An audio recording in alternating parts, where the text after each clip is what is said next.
Dallas, I don't feel too well.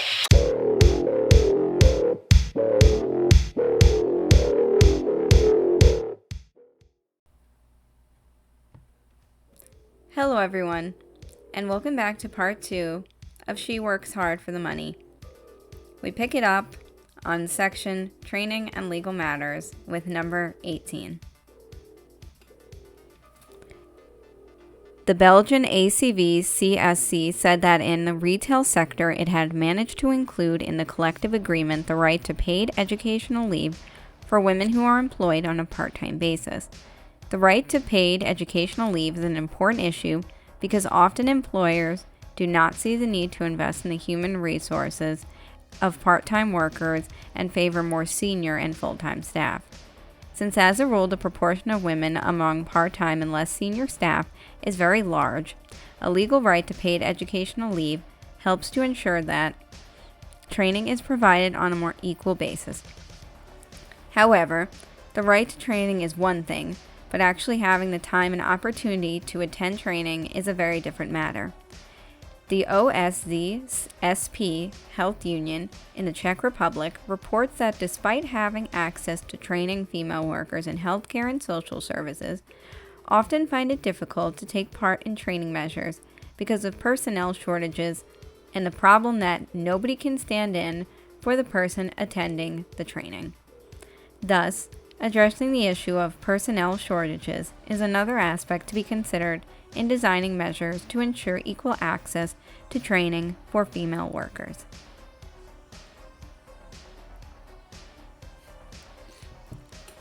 I believe this is a very sought-after employment investment that frankly not enough people get to take advantage of.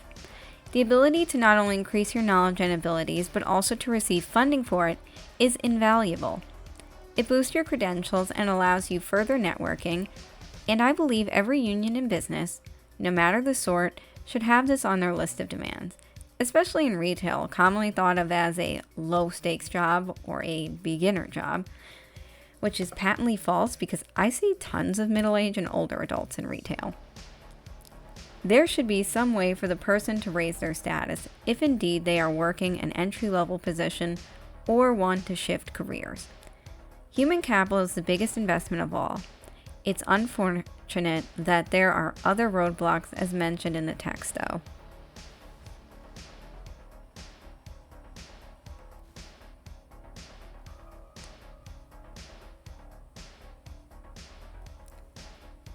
(19) While ensuring access to training plays an important role for women as a prerequisite for advancing into more senior and better paid positions, all too often, unions observe that employers insist on formal qualifications in their recruitment strategies.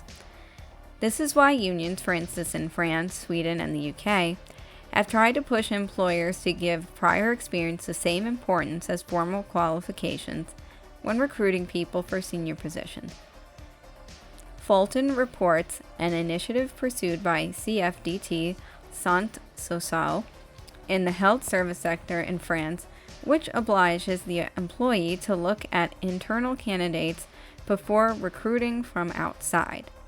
Combined with training and recognition of prior experience, this offers opportunities for promotion of female employees who might otherwise not be considered.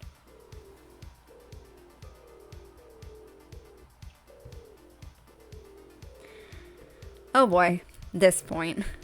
Perhaps the most pertinent highlight to every worker, regardless of gender, age, income, education, or position. The experience paradox. You need experience to get XYZ position, but no one will give you a chance to obtain said experience, thus negating your chance at XYZ position. Womp womp. The text has a great point, though. Prior experience has become more and more acceptable as a form of qualification, and it should stay that way, especially for people changing careers or people re-entering the job hunt. However, one criticism I have is that by looking at internal members first, this causes insulation and may cause the organization to instead accept a more mediocre person in the organization instead of a stellar person outside the org, specifically due to familiarity and safety.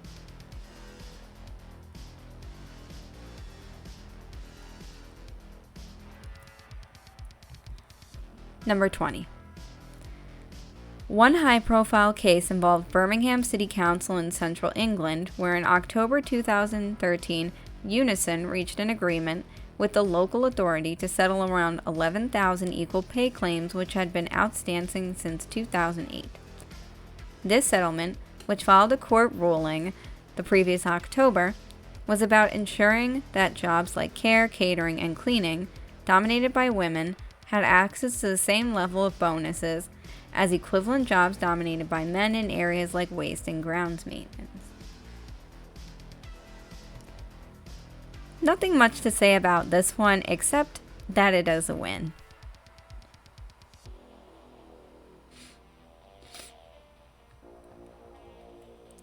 Section 4.2.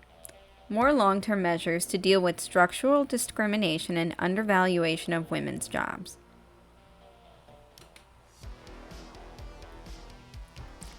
Number 21. The union criticized the system, arguing that it offers no incentives for employees to improve their position in the pay structure and through further education, and neither does it take into account a worker's experience.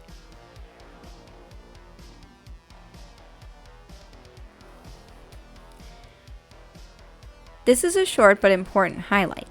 The criticism is valid.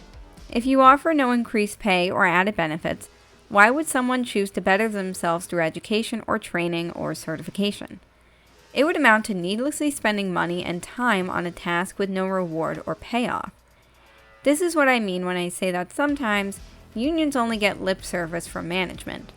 For all the talk about how much experience matters and making jobs more open to less experience, there is a lack of follow-through.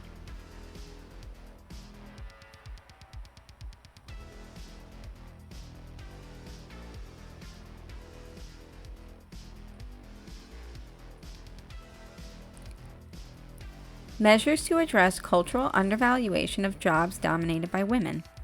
Number 22. At the heart of the phenomenon of low pay in female-dominated professions lies the cultural undervaluation of female work based on a perception that it is less valuable than male work. Even though all the measures dealt with so far, collective bargaining strategies, legal measures, and changes to pay structure, implicitly also address the problem of cultural undervaluation, they primarily deal with the symptoms of a deeper problem. Nothing much to add. It is a great point, though.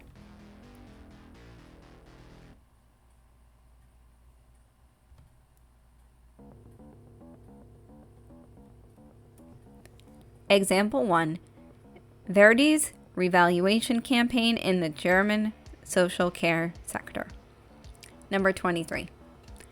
The campaign in the social care sector, which started in the second half of the 2000s, has a long history and can be traced to the early 1990s. At the time, OTV, the largest of Verdi's 5 predecessor organizations, conducted a campaign to revalue female work in public administration. The main objectives of this early campaign were, for instance, to remove hidden forms of gender discrimination in collective agreements involving the gender-neutral redefinition of wage and job evaluation criteria, and better care prospects for women, for instance by recognizing family time, i.e. time spent outside the job to take care of family members, in the context of time-related job promotions.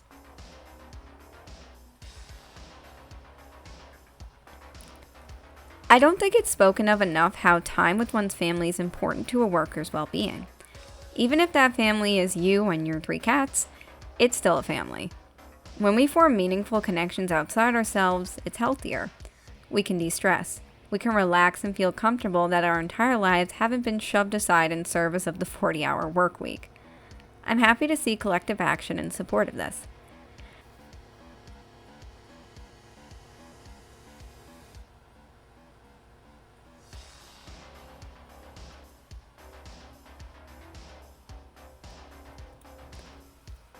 Number 24. The campaign centered around the 2 bargaining rounds in 2009 and 2015 and involved the following elements. First, a mixture of quantitative demands for new job classification structures resulting in substantial wage increases and qualitative demands for improved working conditions. In support of these demands, Verdi organized strike action during both bargaining rounds. The strike in 2009 was the first national strike of childcare workers in Germany. Second, another core element of the campaign was public relations activities in order to influence the public debate in support of the demands put forth by the union. This was important because strikes in these childcare sectors do not, economically, harm the employer, but the clients who in this case are the parents.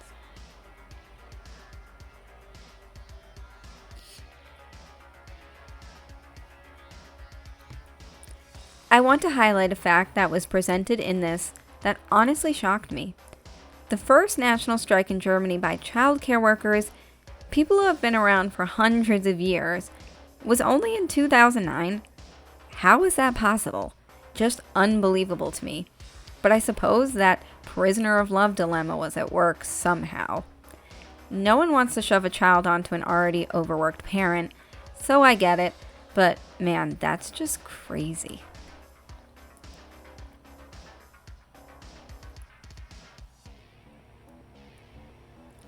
Number 25. A third element of the campaign concerned demands for a reform of the education of child care workers by including them into the German system of dual vocational training. This would mean that child care workers no longer had to pay for their education, but would instead receive free education and a vocational training salary from their employer.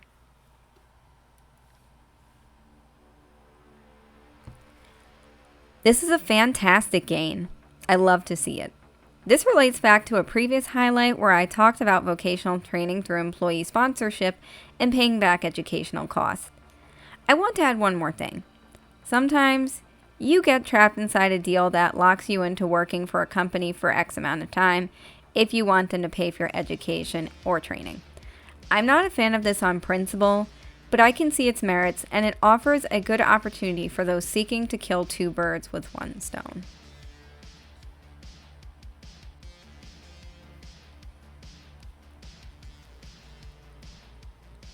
Section 4.3. Measures aimed directly at the state. The effect of minimum wages on low pay. Number 26. Minimum wages can help to tackle the problem of low pay in various ways. The most obvious and direct impact of minimum wages on low pay is by defining a minimum floor that prevents downward wage competition and exploitative wage levels. International comparative analyses show that there is a clear link between the relative level of the minimum wage measured in relation to the median wage and the incidence of low pay. Thus, the higher the value of the minimum wage, the lower the proportion of workers in low-paid jobs. Since women are more likely to work in low-paid jobs and occupations than men, women tend to benefit most from minimum wage increases.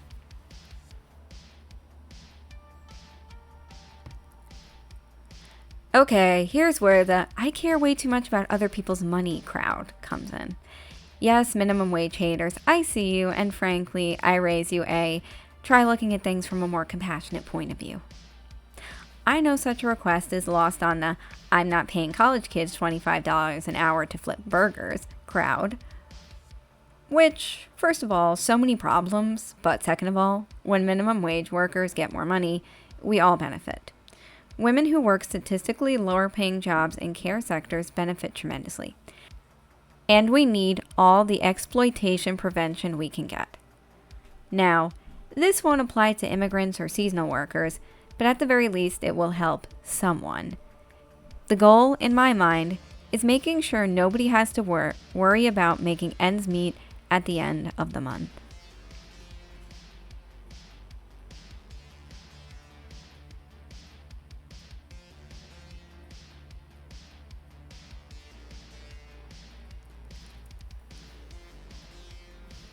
Number 27.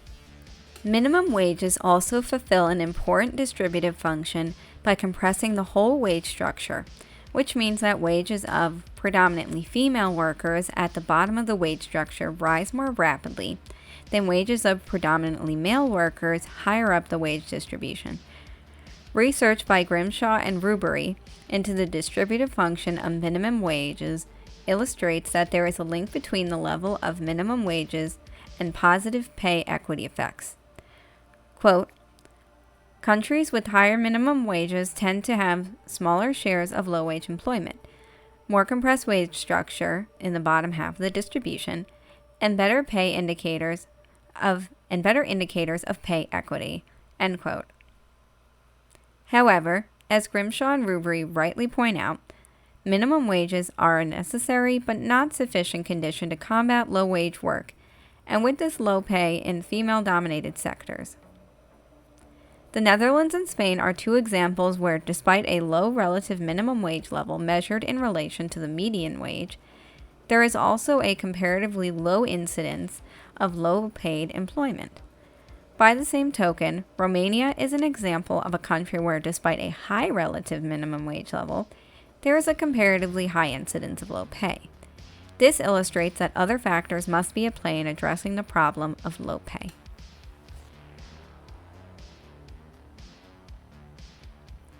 Minimum wage is not the sole answer, but like universal basic income, it's a start. I have no problem with UBI, but I find it most helpful to combine it with other means of social mobility and economic security for best effect. Sexism, classism, and overall just an inability to find work, period, contribute to the disparity of low wages, whether the country has a high minimum wage or not. There can be a small or large preponderance of low-paying jobs, but the point still stands that overall, higher minimum wages equate to better equity and, obviously, less low-paying jobs. That's the goal: to shrink the number of low-paying jobs by virtue of making them, well, medium or higher paying, with a higher minimum wage.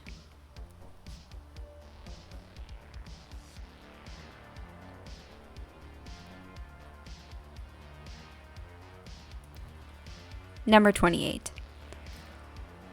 There is a complementary relationship between high minimum wage levels and high collective bargaining coverage.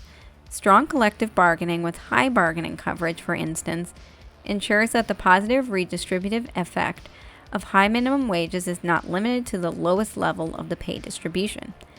By generating so-called ripple effects, strong collective bargaining ensures that increases in the minimum wage also lead to wage increases higher up the wage distribution by preserving wage differentials.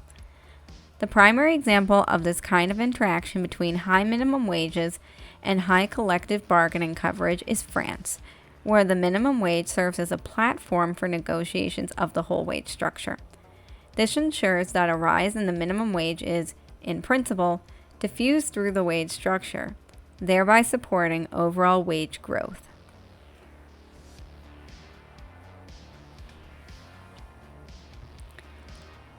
Minimum wage should serve as an incentive and, like the name says, should be a base for future collective bargaining demands. When you can win something as huge as a minimum wage for your organization, then that promotes good feeling among your union that yes, we can actually accomplish what we set out for. When people feel inspired by their wins, they won't be as discouraged with their losses. By preserving wage differentials and ensuring a bump for all wages, it's possible to see growth among all employees, not solely low-wage workers.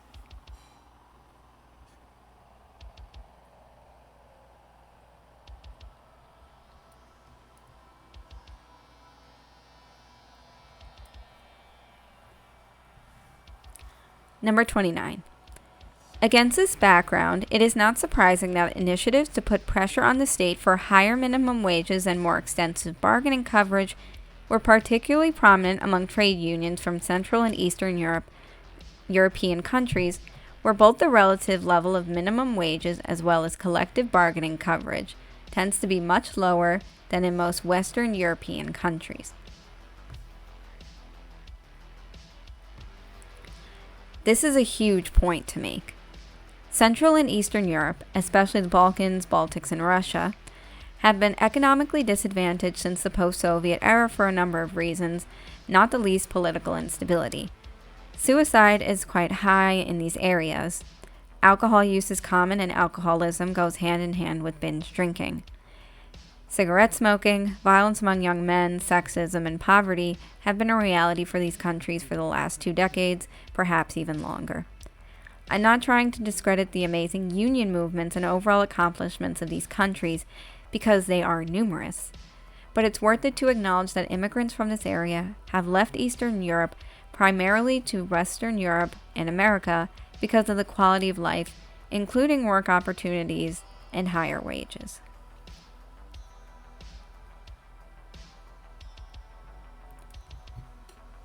Pay transparency.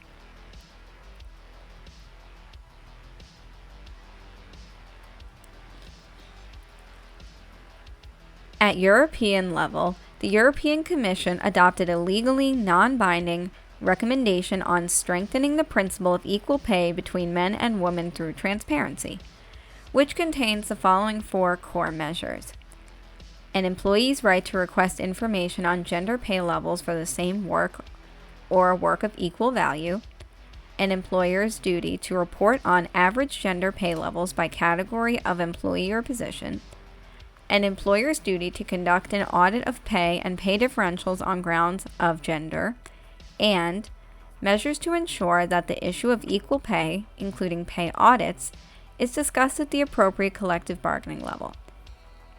A recent analysis of the implementation of these non-binding recommendations is sobering. Only 3 countries, Finland, Ireland, and Norway, have implemented an employee's right to obtain pay information.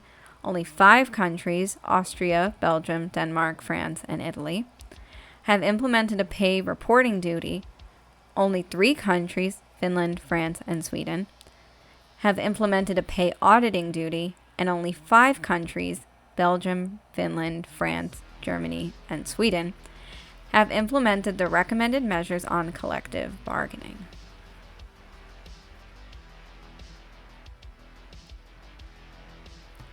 I've always said ideas are powerful. Transparency is what we need to ensure that, at the very least, this information stays free and open for all to access. The gender pay gap has been steadily shrinking, and for that, I'm happy. But what we haven't seen as much is employees themselves, especially unions, advocating to see this information made public. I hardly see calls for gender pay levels during strikes or pickets, and we're not seeing enough pressure to have employers even report on or audit for them. We see no more than a dozen countries in the EU even implementing a fraction of these goals, so it's definitely disappointing.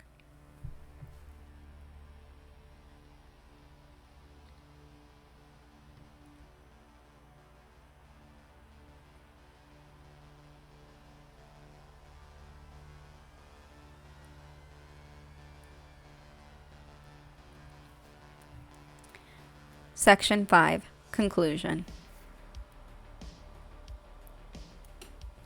Number 31.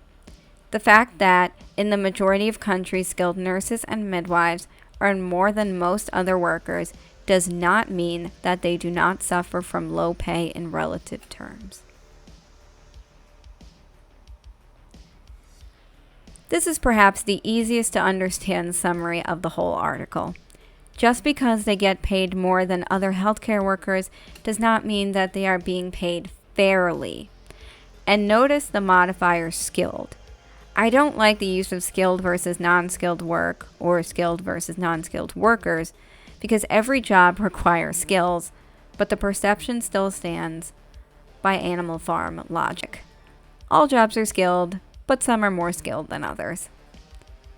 Does higher skill mean more money? I don't necessarily agree, but let's continue.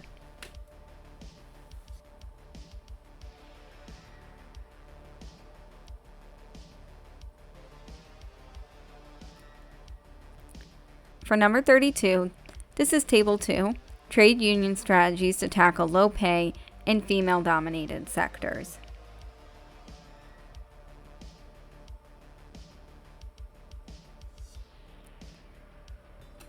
I wanted to include this table here as a nice summary wrap-up for the main talking points of the piece.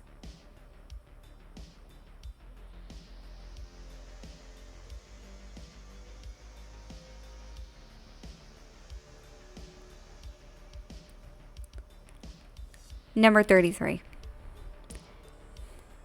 The key to solving the problem of low pay in female-dominated sectors is a change in the way work in these sectors is perceived. However, changing perceptions takes time, and this is why political support in this respect is so important, in particular from European level. The most recent action plan of the European Commission to tackle the gender pay gap is a first step. It explicitly acknowledges the need for measures to improve the recognition of skills in female-dominated sectors in the context of its new skills agenda. However, despite this recognition, there is still an implicit bias towards measures that merely aim at curing the symptoms of undervaluation by combating labor market segregation. This is not to say that combating labor market segregation does not help tackle the problem of low pay in female-dominated sectors. Reducing vertical segregation, for instance, by breaking the glass ceiling for women through training, career development plans based on gender-neutral criteria, and work-life balance initiatives are all important measures. In particular, in the health and social care sector, such measures can help to ensure that better-paid senior positions are not monopolized by the minority of male workers in these sectors. Nonetheless, the problem remains that there is also high demand for lower-skilled assistant care jobs, which can only be met by ensuring decent and appropriate pay and working conditions that attracts both men and women to these kind of jobs. The same applies to combating horizontal segregation. The European Commission's action plan places great emphasis on attracting more women to traditionally male-dominated sectors such as science, technology, and engineering. I think this highlight raises a very important point. How can we lure men in to take the jobs women have traditionally done? Not to sound manipulative or deceitful, of course. And conversely, how can we lure women into jobs traditionally done by men, such as the STEM fields? We run into an issue that most people know as affirmative action, which seeks to put minority groups, in all sense of the word, into jobs and education they normally would have trouble accessing. All being equal is the key phrase. Political respect is huge here. I don't know how you can get the working world to respect women, to respect that women can handle more serious and high-pressure roles without somehow just slotting them in there and seeing how they do. But that puts pressure on these groups to perform well, lest they confirm the negative beliefs held about their group, which is called stereotype threat. But especially in healthcare, there needs to be a take-a-risk mindset that goes against the grain of hiring at higher levels. And how can we attract women to go higher and branch out?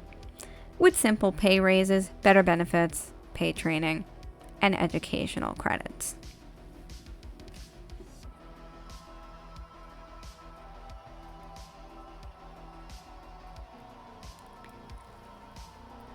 And finally, the last highlight, number 34. Without a change in the perception of female work more generally, undervaluation follows women to other sectors. Grimshaw and Rubery convincingly show how the feminization of formerly male-dominated occupations, such as bank cashiers, clerical workers, and teachers, has often been associated with the lowering over time of their pay and status.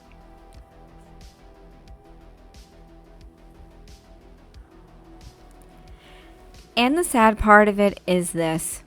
Those positions were never making much in the first place. They were secure, sure, but did that mean they made ends meet? Maybe. But the real kicker here is the word status. Clerical workers, bank cashiers, and teachers are valuable, undoubtedly, in their own right. But is that practical value recognized? How many teachers make an OnlyFans to earn some extra money?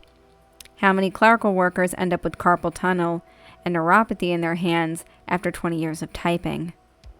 Why are we letting these people hustle harder and suffer? It's food for thought. And I will leave you on this thought, because that is the end of this episode, and that is the end of She Works Hard for the Money. Thank you all for listening, and I hope to see you again soon.